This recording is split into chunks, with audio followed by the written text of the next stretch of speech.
Issue మీ అందరికీ తెలిసిందే. And Mohan Babu గారు వర్సెస్ మంచు మనోజ్ గారు, అసలు ఏం జరిగింది ఏంటి అని చెప్పేసి చాలా ఊహాగానాలు అయితే సోషల్ మీడియాలో అయితే వస్తున్నాయి. అండ్ మోహన్ బాబు గారు, మంచు మనోజ్ గారు ఇద్దరు ఒకరినొకరు కొట్టుకున్నారని, అంతేకాకుండా మౌనిక గారిని కూడా కొట్టారని చెప్పేసి ఇలా రకరకాల వార్తలు అయితే వస్తున్నాయి. అండ్ మరి ఇండస్ట్రీలో ఏం జరిగినా కూడా మనకంటూ ఒక పెద్ద దిక్కున్నారు. సో ఆయన నాతో ఉన్నారనమాట. సో ఆయనతో మాట్లాడి అసలు విషయం ఏంటి, అసలు ఏం జరిగింది, అసలు ఆయనకి తెలిసిందంతా ఇదివరకు తెలిసిందా ఏంటి అనేది ఆయన మాటల్లోనే అడిగి తెలుసుకుందాం. సార్ నమస్తే సార్. ఇప్పుడు నేను చిట్టుబాబు గారు, ఎలా ఉన్నారు? మీరు ఎప్పుడు అలా సార్ ఏంటి ఇష్యూ చూస్తున్నారు, అసలు ఏం జరుగుతుంది? ఒక కుటుంబంలో ఒక సంపద ఏర్పడినాక ఖచ్చితంగా ఇద్దరు ముగ్గురు ఒకే బిడ్డలు ఉంటే బాగలేదు. ఇద్దరు ముగ్గురు బిడ్డలు ఉన్నప్పుడు ఈ సంపద మీద చిన్న చిన్న తేడాలు వస్తూ ఉంటాయి, అది మామూలే. ఇక్కడ కాకపోతే ఇక్కడ జరిగింది ఏంటంటే మోహన్ బాబు పక్షపాతం లేకుండా పిల్లల ముగ్గురికి ఇవ్వాల్సింది ఇచ్చేసారు. ఇక మిగిలింది తన తదనంతరం అన్నీ కూడా ఇవి కూడా మోహన్ బాబు స్వార్జితం. వాళ్ళ నాన్న ఇచ్చిందో వీళ్ళ తాత ఇచ్చిందో ఎవరు ముల్లి లేదు. అక్కడ కష్టపడి తన చెమపడి సంపాదించిందో. సో తన ఇష్ట ప్రకారం తన డిమాండ్ చేసే అధికారం ఎవరికి. సో పిల్లలకి ఇవ్వాల్సిన బాధ్యతగా ఇచ్చాడు. ఇంకా తన ఉన్నంతకాలం తన తదనంతరం అది ఎవరెవరికి వెళ్ళాలో వీళ్ళు రాస్తాడు. అవి కూడా ఇప్పుడే పని చేయాలి అన్నట్టు అవి కూడా పెట్టున్నాం. అవి కూడా ఇప్పుడే పని చేయండి, మీరు విష్ణుకి ఎక్కువ వెళ్ళిపోతాయేమో, విష్ణుకి ఎక్కువ ఇలాంటి అనవసరపు. ఇప్పుడు ఒక తండ్రికి ఇద్దరు బిడ్డలు ఉంటారు. ఒక తండ్రి సెలబ్రిటీ, ఆ సెలబ్రిటీ ఎవరు ఇద్దరు బిడ్డలు ఆ తండ్రి నుంచి ఏమి నేర్చుకుంటారు? ఒకడేమో రెండు కోణాలు ఉంటాయి ఒక సెలబ్రిటీకి. ఒకడేమో ఒక బిడ్డడు ఏం చేశాడు, నాన్న ఈ సెలబ్రిటీ స్థాయికి వెళ్ళడానికి ఎంత కష్టపడ్డాడు, ఎంత క్రమశిక్షణతో వెళ్ళాడు, ఎంత పద్ధతిగా బతికాడు, ఈ విషయం సాధించాడు కనుక అది స్ఫూర్తిగా తీసుకున్న బిడ్డడు ఒకడు తీసుకుని నాన్న హైట్కి వెళ్ళాక హైట్లో నాన్న యొక్క హవాను నాన్న యొక్క ఆ గ్రామర్ని ఇన్స్పిరేషన్గా తీసుకుని నేను ఒక సెలబ్రిటీ ఆ స్థాయిలో ఉండాలి అని దాన్ని ఇన్స్పిరేషన్గా తీసుకునే బిడ్డలు. ఇందులో మొదటి నాన్న కష్టాన్ని నాన్న కష్టపడి సాధించుకునే జీవితాన్ని ఇన్స్పిరేషన్గా తీసుకుని తను కష్టపడాలి, క్రమశిక్షణతో ఉండాలి, మనం సాధించాలి అనే రూట్లో వెళ్ళినవాడు విష్ణు. నాన్న పొజిషన్ను మాత్రమే చూసుకొని నాన్న ఆ పొజిషన్కి వెళ్ళేది ఎలా కష్టపడితే అనవసరం పొజిషన్లో ఉన్నా ఆ పొజిషన్ మనం కంటిన్యూ అవ్వాలి, ఆ పొజిషన్లో మనం ఉండిపోవాలి అని ఒక భ్రమలోకి అది ఇన్స్పిరేషన్గా తీసుకెళ్ళేవాడు. అక్కడే ప్రాబ్లం. అలా వెళ్ళాడు. సరే అలా వెళ్ళి వాడు సక్సెస్ అయ్యాడా? సక్సెస్ అయితే సంతోషం, ఎవరు ఓకే, వాడి ఇష్టం, వాడికి అన్ని తెలుసు అనుకుంటున్నాడు, వాడు వెళ్ళాడు. సక్సెస్ అవ్వలేదు. అవనప్పుడు అది దారి కరెక్ట్ కాదు. 70 సినిమాలు తీసిన ఇల్లు రామంది, మనం సినిమా తీసే విధానం ఇది కాదు. Success failure is different. Success failure కూడా మనకి ఇంత అనుభవంతో మనం నష్టపోయే పరిస్థితి ఉండక్కర్లేదు. మనకి ఉన్నతి ఇది పదవులు అని నేర్పితే కాదు, నా ఇష్టం అని వెళ్తూ ఉంటే లాక్కొచ్చి ఈ దారిలో పెట్టాలని ఒక తండ్రిగా ప్రయత్నం. ఏ తండ్రి అయినా సరే అది చేస్తాడు. ఒక బిడ్డడు తప్పుదారిలోకి వెళ్ళిపోతే ఆ ఒక బిడ్డడేమో బ్రహ్మాండంగా వెళ్తున్నాడు, ఇంకో రెండో బిడ్డడు ఇలా తప్పుదారిలో వెళ్తున్నాడంటే సక్సెస్ అవ్వట్లేదు, పోగొట్టుకుంటున్నాడు, డబ్బులు పోగొట్టుకుంటున్నాడు, కెరియర్ పోగొట్టుకుంటున్నాడు, మనుషులు పోగొట్టుకుంటున్నాడు, వ్యక్తిత్వాన్ని పోగొట్టుకుంటున్నాడు. అలాంటప్పుడు అలాంటి బిడ్డని ఆ తప్పుదారిలో వెళ్తున్న బిడ్డని సరైన మార్గంలో రాకు రావాలని ప్రతి తండ్రి ప్రయత్నిస్తాడు. ఆ ప్రయత్నమే మోహన్ చేసింది. ఆ ప్రయత్నంలో భాగమే సామదాన భేద దండోపాయాలు. అందులో దండోపాయం సామదాన భేదాలు పనిచేయకపోతే దండోపాయం ఉపయోగించాడు. దండోపాయం కొడతాడు. తండ్రి కొడుకు కొడతాడు, అదేమీ పెద్ద విశేషం కాదు. కొడతాడు. మోహన్ బాబు కన్నా ఇంకా గట్టిగా కొడతాడు. నిసాలు వచ్చినప్పుడు కొట్టకూడదు, అడ్డాలప్పుడే కానీ గడ్డాలప్పుడు ఎట్లా అంటే ఎట్లా, గడ్డ వచ్చినా గుడ్డు వచ్చినా your son, I'm your father, I got ever right to slab you కదా. తండ్రిగా కొడతాడు. తన బిడ్డను సరిచేయడానికి, బిడ్డను సరిదిద్దడానికి, బిడ్డని ఒక మంచి మార్గంలో తీయడానికి కొడతాడు. సరే, ఆ మధ్యలో ఇన్వాల్వ్ అవుతున్నాను, తప్పు అనుకోకండి. అంటే మోహన్ బాబు గారు మంచు మనోజ్ గారిని కొట్టారు, ఓకే, దాన్ని మీరు చెప్పినట్టు చూసుకుంటే తండ్రి కొడుకుల మధ్య సవాలక్ష ఉంటే మనం డబ్బు ఇన్వాల్వ్ అవ్వదు. బట్ ఇక్కడ వస్తున్న ఇంకొక రూమర్ అనుకోవాలో లేకపోతే నిజం అనుకోవాలో అబద్ధం అనుకోవాలో తెలియదు, బట్ మౌనిక గారిని కూడా కొట్టారు అని ఇంకోటి వాడుతున్నారు. మౌనికే సంబంధం లేదు. ఆ సింగ్లో వీళ్ళిద్దరూ మా ఘర్షణ పడుతున్నారు. మా మోహన్ బాబుకి ఆవేశం తెలుసు కదా, అందులో బయట కానీ కొడుకు ఎదురు చెప్తాడంటే కొడుకు ఇష్టం వచ్చి మాట్లాడితే ఆవేశం నాకు ఏమొస్తుంది, ఆగ్రహం ఆవేశం కాక వచ్చింది. దీంతో తాపని కొట్టాడు.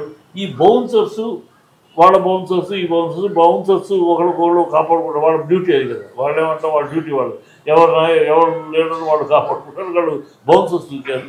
ఆ బౌన్సర్స్ చూడటంలో తన స్లిప్ అయ్యాడు, కాలు కొట్టుకుంది. ఇవన్నీ చెప్తే ఆ అమ్మాయి సంబంధం లేదు. ఆ అమ్మాయిని టాపిక్లో కూడా ఆ అమ్మాయి పాయింట్ కాదు సార్. అంటే సో బేసిక్గా ఇండస్ట్రీలో ఉన్న పెద్ద ఫ్యామిలీలో మంచి ఫ్యామిలీ ఒకటి.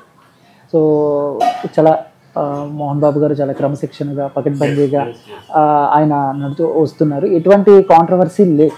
అంటే ఓకే, ఏదో మధ్య మధ్యలో ఎప్పుడైనా విష్ణు గారు కానీ లేకపోతే మోహన్ బాబు గారు కానీ మాట్లాడేటప్పుడు ఎవరికైనా సహజం. బట్ ఒక పెద్ద ఫ్యామిలీ నుంచి వస్తున్నప్పుడు ఇలాంటి ఇష్యూస్ బయటికి రాకుండా వాళ్ళలో వాళ్ళే సాల్వ్ చేసుకుని ఉంటే చాలా గౌరవప్రదంగా ఉండేదేమో. అలాగే సాల్వ్ చేసుకుని ఇంట్లో జరిగింది కూడా, ఇది బజార్లో ఎక్కడ కాదు, ఇంట్లో పబ్లిక్ ప్లేస్లో జరిగింది, ఇంట్లో జరిగింది. ఇక్కడ జరిగింది తప్పెక్కడ జరిగితే వీడి మనోజ్ గారి స్పెషల్ స్టాఫ్ ఉన్నారు కదా, గబుక్కులు కంగారు పడి 100 ఫోన్ చేశారు. 100 ఫోన్ చేశాడు. పోలీసులు వచ్చారు. పోలీసులు వచ్చేవాడికి బయటపడే విషయం అది సరిపోక, బయటపడితే విషయం సరిపోక వీడు పిచ్చి కోత ఒకటి కూశాడు. మా మోహన్ బాబు అంతు చూస్తాను ఏకవచనంలో, ఒక తండ్రిని మోహన్ బాబులో అయితే నీ పుట్టుక లేదు, నీ గతి లేదు, నీ అడ్రస్ లేదు, మోహన్ బాబు కొడుకు గారు నీ అడ్రస్. అలాంటి వాడు మోహన్ బాబు అంతు చూస్తాను అంటే ఇక ప్రెస్ మొత్తం బజార్ పక్క అనేది మొత్తం ప్రెస్కి అవకాశం వచ్చేసింది. ప్రెస్ మొత్తం దూరిపోయింది. ఇప్పుడు అది తప్పు వాడు చేసాడు, బజార్లో పెట్టుకునే విషయం కాదు ఇది. వాడికి బుద్ధి జ్ఞానం ఉండదు, అది లేదనే కదా. ఆ బుద్ధి జ్ఞానం నశించి వాడు తప్పు మార్గంలో వెళ్తున్నాడు, రాంగ్ రూట్లో వెళ్తున్నాడు, లైఫ్ అంతా నాశనం చేసుకుంటాడని వాడిని ఎట్లాగైనా మళ్ళీ ఈ రూట్లోకి లాగాలని, కరెక్ట్ రూట్లోకి లాగాలి ఏదో ప్రయత్నం. ఆ ప్రయత్నం వాడంతే, అది వాడు చేసి తప్పది, దాన్ని ఏం చేయలేము సార్. అంటే ఇష్యూ గురించి పక్కన పెట్టేసి అసలు మీరు ఇండస్ట్రీ పర్సన్, మీకు చాలామంది ఫ్యామిలీస్తో మంచి స్నేహపూర్వకమైన బంధం ఉంది. బట్ మోహన్ బాబు గారు ఫ్యామిలీ విషయానికి వస్తే, సో మోహన్ బాబు గారు ఏమైనా ఈ పిల్లల్ని చూసే విషయంలో కొంచెం తక్కువ కొంచెం ఎక్కువ ఇలా ఉంటుందా సార్? విష్ణు గారు నౌకలాగా, మనోజ్ గారు నౌకలా? 100కి 100 నేను 45 ఏళ్ళుగా మోహన్ బాబుతో ప్రయాణం చేస్తున్నాను. మోహన్ బాబుకి నాకు చాలా గట్టి బాబు ఉన్నారు. ఆ పక్షపాత ధోరణి అనేది మోహన్ బాబుకి లేదు. తన షూటింగ్లో తన స్టాఫ్, తన పర్సనల్ స్టాఫ్కి మామూలు ఇతర స్టాఫ్కి కూడా ఏమి తేడా ఉండదు. నార్మల్గా హీరో స్టాఫ్కి కాస్త కొంచెం ప్రివిలేజెస్ ఉంటాయి ఏ సినిమాలో అయినా. కానీ మోహన్ బాబు సినిమాలో తన స్టాఫ్కి ఎలాంటి ఫెసిలిటీస్, ఇతరుల స్టాఫ్కి కూడా అదే ఫెసిలిటీస్ ఉంటాయి. ఎక్కడ పారపక్షాలు ఉండవు. అందుకనే అంత స్ట్రిక్ట్గా ఉండగలరు. తను అంత స్ట్రిక్ట్గా ఉండగలుగుతాడు. షూటింగ్లో క్రమశిక్షణ టైం ఉండగలదు. స్ట్రిక్ట్గా అన్ని కరెక్ట్గా చూస్తూ ఉంటాడు. ఎక్కడ పార్టీ ఇది లేకుండా చూస్తాడు, పక్షపాతం లేకుండా చూస్తాడు. కనుక అతనికి ధైర్యంగా పోతాడు. అది అలాంటి వాడు వర్కర్స్లోనే పక్షపాతం చూన్నాడు, సంతానంలో చూస్తాడు. తప్పుడు మాట వలసింది ఇచ్చేసాడు ముగ్గురికి. ఇంకా మిగిలిన తన తదనంతరం సార్. అంటే మోనికా గారు వచ్చిన తర్వాత ఏమన్నా చేంజెస్ వచ్చాయి అనుకోవచ్చు? మోనికా వచ్చిన తర్వాత ఇతరులో మార్పు వచ్చింది. మనోజ్లో అంతకుముందు మనోజ్ వేరు, పెళ్ళి అయిన తర్వాత మనోజ్ వేరు. అంతకుముందు మనోజ్ చాలా సౌమ్యం, చాలా హంబుల్, చాలా అందరితో బాగా ప్రేమగా ఉంటాడు. అందరితో కలయికలు కలుపుకొత్తనంగా ఉంటాడు. ఎవరు నేను విరోధిని కూడా చక్కగా సాఫ్ట్ చేయగలిగిన మనస్తత్వం ఉన్నవాడు. అలాంటి వ్యక్తిత్వం. అలాంటి పెళ్లి తర్వాత టోటల్గా రివర్స్ అయిపోయాడు. టోటల్గా అసలు ఆ హంబుల్నెస్ లేదు, ఆ వ్యక్తిత్వం లేదు, అందరినీ కలుపుకోలేతనం లేదు. గతంలో విష్ణుని అనుకునేవాడు. విష్ణు చాలా రిజర్వ్డ్, చాలా దూరంగా ఉంటాడు, ఎంతవరకు అంతే మాట్లాడతాడు, ఎక్కువ కలుపుకోడు, ఆ డిస్టెన్స్లో ఉంటాడు. అందుకని అతను కమర్షియల్ అని కూడా అంటాడు. కమర్షియల్ కావాలని నైజం, అది ఎక్కువ మాట్లాడు, ఆ డిస్టెన్స్లో ఉంటాడు. వేరే ఆ అమ్మాయి ఇంకా ఫాస్ట్, వీడు బాగుండేవాడు అందరూ. ఇవాళ అది రివర్స్ అయ్యి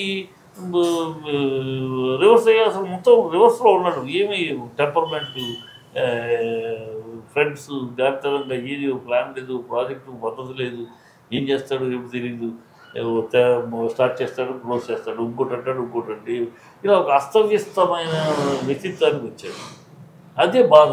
ఆ బాధ నుంచి పోగొట్టుకుంటున్నాడే, కెరియర్ పోగొట్టుకుంటున్నాడే. మంచి పర్సనాలిటీ ఉంది, మంచి బ్యాక్గ్రౌండ్ ఉంది, ఫ్యాన్ ఫాలోయింగ్ ఉండేది గతంలో, ఇప్పుడు లేదు. కానీ ఇప్పుడు ఎక్కడ ఉండక పోక ఏం చేస్తుంది? మంచి సార్ అంటే తప్పుగా అనుకోకండి, ఫ్యాన్ ఫాలోయింగ్ అన్నారు కాబట్టి చెప్తున్నాను. అండ్ సోషల్ మీడియాలో కానీ ఎక్కడైనా అండ్ మంచు ఫ్యామిలీలో అందరూ ఒక లెక్క, మనోజ్ గారు ఒక లెక్క అనేలాగా కూడా ఒక సపరేట్ ఫ్యాన్ బేస్ ఆయన క్రియేట్ చేసుకున్నారు. అందరూ ఒకలాగా మాడితే ఆయన మాత్రం కొంచెం డిఫరెంట్గా మాడతారు, లేకపోతే వాళ్ళందరిలాగా కాదు అనేది కూడా ఒకటి ఉంది కదా. సో ఏంటి అది గతం, అది ఇప్పుడు పెళ్లికి ముందు లేదు, ఇప్పుడు లేదు.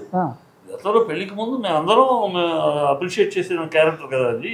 చక్కటి క్యారెక్టర్, బ్రహ్మాండంగా మంచోడు, బ్రహ్మాండంగా ఉంటాడు, సాఫ్ట్ నేచరు, ఎక్కడ రెచ్చిపోవాలో ఎక్కడ మెత్తగా మాట అన్నీ తెలిసినవాడు అని మేము అందరం మెచ్చుకున్నాడు. ఇప్పుడు అది టోటల్గా పోయింది, కేవలం ఈర్ష్య ద్వేషంలాగా తయారయ్యాడు. అతను పెరుగుతున్నాడు, విష్ణు సంపాదించుకుంటున్నాడు, విష్ణు సంపద ఎక్కువైపోయింది, నా పోలిస్తే నాదేముంది, నాకు పోలిక లేకుండా పోయింది, నాకు అది కావాలి, నాకు ఇది కావాలి, యూనివర్సిటీ దగ్గర ఉన్న స్థలాలు నాకే నాకు ఇచ్చేయండి.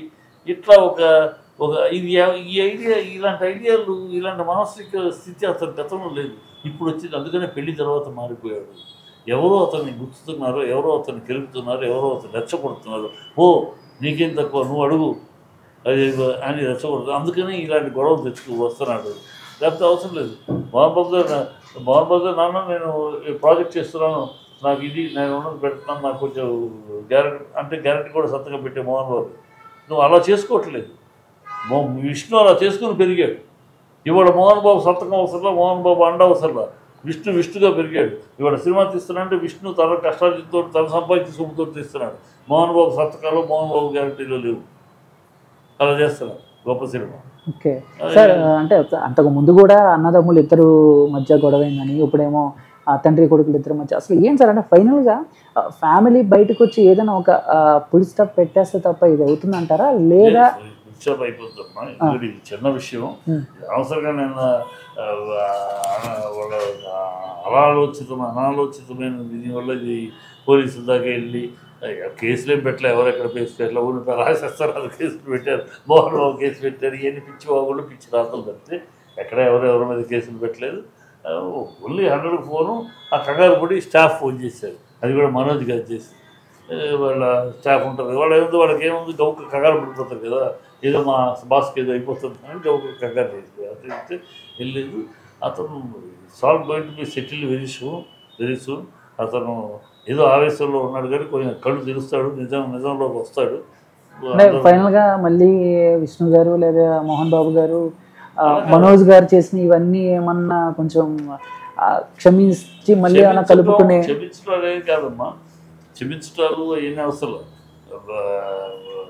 మళ్ళీ అతను ఒక పద్ధతిలో ఏమిటి అసలు తన గొడవ ఏంటి, నీకేంటి అప్పుడప్పుడు గొడవ ఎందుకు, అసలు ఏంటి, వాట్ ఇస్ దట్ ఇవ్వాలి, నీకు ఇచ్చింది వాడికి ఇచ్చాను, నీకు ఇచ్చాను కదా, మీ ఇద్దరికి ఇవ్వాల్సింది ఇచ్చాను కదా, ఇంకా ఏంటి మీకేంటి, వాడు సంపాదించుకుంటే దానికి నేనేం చేయను, నువ్వు పోగొట్టుకుంటే దానికి నేనేం చేయను, నువ్వు పోగొట్టున్నావు కనుక నీకు ఇవ్వమంటే మరి వాడు సంపాదించినందుకు వాడు అడిగితే నేను మీరు ఇచ్చింది కాపాడాను నాకు ఇవ్వండి అంటే, ఇక ఎన్ని పద్ధతులు లేని విధానాలు. సో ఈ వెయిట్ ఫర్ ది, నేను నా తదనంతరం రాసేది ఇప్పుడే రాసేయండి, మీరు విష్ణుకి ఎక్కువ రాస్తారేమో, నాకు తక్కువ రాస్తారు కనుక ఇప్పుడే రాసేయండి, ఆల్ దిస్ ఇలాంటి ఇవన్నీ ఉన్నాయని వింటున్నారు. ఇవన్నీ చాలా దరిద్రం కదా. మా నాన్న తదనంతరం అన్నదాన్ని మీరు పోయేలోపు రాసేవాడి ఎట్టది.